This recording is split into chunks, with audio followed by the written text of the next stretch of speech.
یہ آیت کریمہ اپنے دامن میں اتنی روشنی اور اتنی جامعیت کے ساتھ دین کا خلاصہ ہمارے سامنے رکھتی ہے کہ ہماری روحیں وجد کرنے لگ جاتی ہیں۔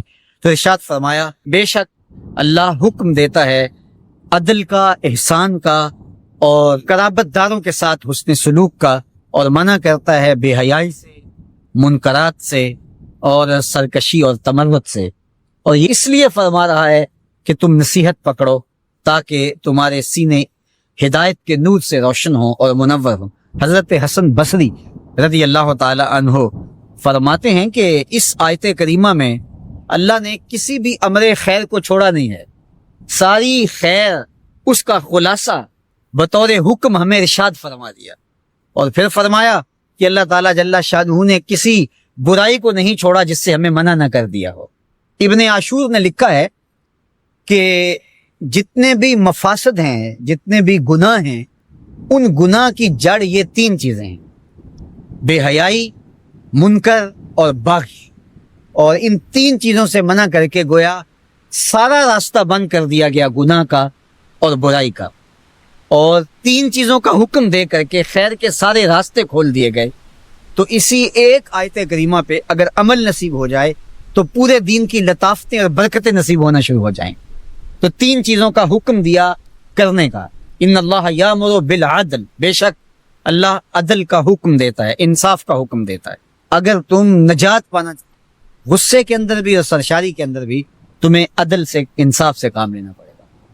تو ہمارا دین ہمیں عدل سکھاتا ہے، اور قیامت کے دن 7 اشخاص جن کو اللہ اپنے عرش کا ٹھنڈا سایہ عطا فرمائے گا، ان میں سے پہلا شخص حضور نے ارشاد فرمایا امام عادل، وہ شخص جو عدل و انصاف کرتا ہے، وہ امام، وہ حاکم جو عدل سے امور سلطنت نبھاتا ہے، کل قیامت کا دن ہوگا، کوئی سایہ نہیں ہوگا، اللہ اسے اپنے عرش کا ٹھنڈا سایہ نصیب فرمائے۔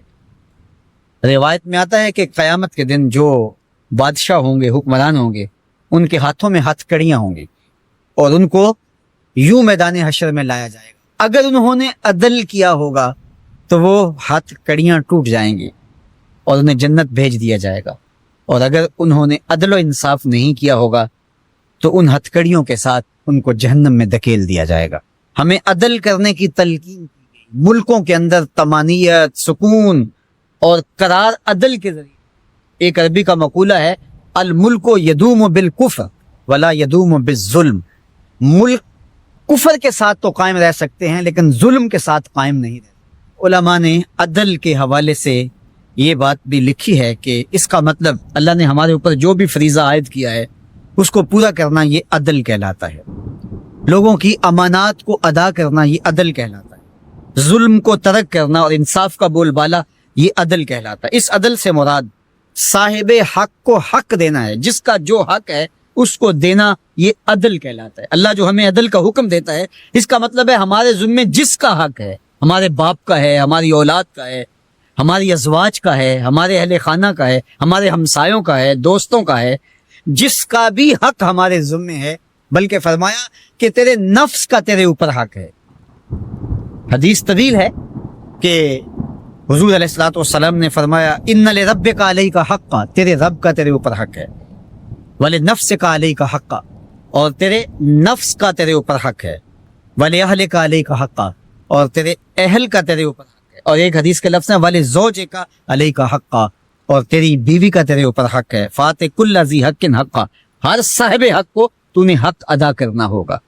تو جس کا ہمارے ذمے حق ہے، جب ہم وہ ادا کرنے لگ جائیں گے تو یہ عدل قائم ہوگا، اور عدل قائم ہوگا تو معاشرہ پرسکون ہو جائے گا۔ مسٹر آرنلڈ جو فلسفے کا استاد تھا علامہ اقبال علیہ رحمہ کا، اس نے ایک کتاب لکھی دی پریچنگ آف اسلام، تو اس کے اندر اس نے لکھا کہ اسلام پوری دنیا کے اوپر کس طرح پھیل گیا۔ باقی بھی تو مذاہب تھے لیکن اس تیزی کے ساتھ ایسے نہیں پھیلے جس طرح اسلام پھیلا۔ تو اس نے کہا کہ من جملہ وجوہات اور ذرائع میں سے ایک ذریعہ اسلام کے پھیلنے کا یہ ہے کہ اسلام میں سے ہر شخص کو یہ حق دیا گیا ہے کہ وہ دین کی تبلیغ کرے اور نیکی کا حکم دے اور برائی سے منع کرے۔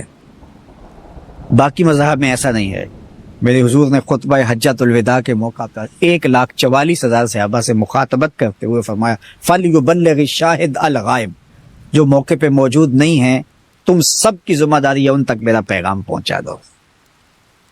بلغوا عنی ولو آیہ، میری جانب سے ایک آیت بھی آتی ہو تم نے اس کو آگے منتقل کرنا ہے. مومن ایک معاشرتی فرد ہے جو صرف اپنے آپ کو ہی نہیں بچاتا، دوسروں کو بھی بچاتا ہے، دوسروں کی بہتری کا ضامن.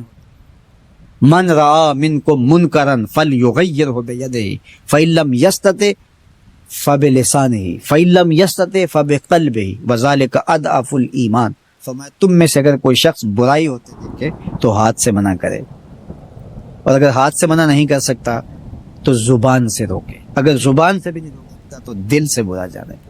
وذالک اضعف الایمان، اور یہ کمزور ترین ایمان کی علامت ہے کہ وہ دل سے برا جانا. اسے کم از کم زبان سے منع کرنا چاہیے. کوشش تو ہو کہ ہاتھ، لیکن آج کل وہ کہتے ہیں جی اب کسی کو کہنے کا زمانہ نہیں رہا. کسی حد تک یہ بات سمجھ میں آتی بھی ہے کہ آج کسی کو اگر کہیں تو وہ الٹا ناراض ہو جاتا ہے، بلکہ کسی کی اولاد کو کوئی تربیتی بات تو والدین آگے کہتے ہیں کہ تمہیں کس نے حق دیا ہے. تو یہ بات اپنی، لیکن کیا ہم اس سے کسی کو کہنا چھوڑ دیں گے؟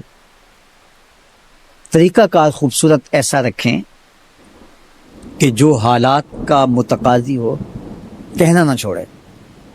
بعض کہتے ہیں کہ جی سانو کی لگے اپنے گھر میں کوئی چھاج بجائے یا چلنے. یہ دور نہیں رہا، زمانہ نہیں رہا کسی کو کہنے کا.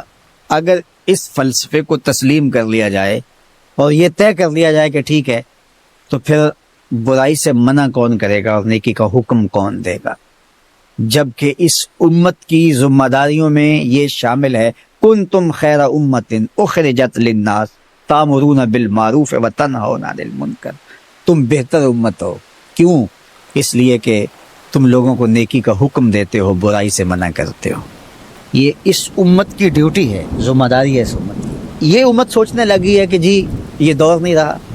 یہی تو دور ہے جب شر پھیل گئی ہو، جب برائی فروغ پا رہی ہو. اب تو ضرورت اور زیادہ بڑھ گئی ہے. جتنا اندھیرا گہرا اتنے ہی تو چراغوں کی ضرورت ہوتی ہے.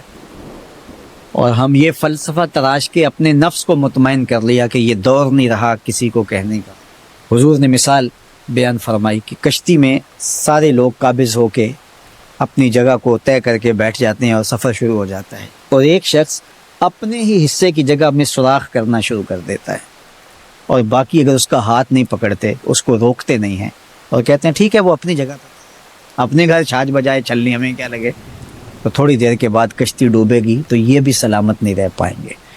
اور اگر اس کا ہاتھ پکڑ لیتے ہیں تو وہ بھی بچے گا اور یہ بھی ڈوبنے سے محفوظ رہیں گے. جب برائی پنپتی ہے، برائی کی نشو و نما ہوتی ہے، تو کیا وہ چنگاریاں ہمارے گھروں کو خاکستر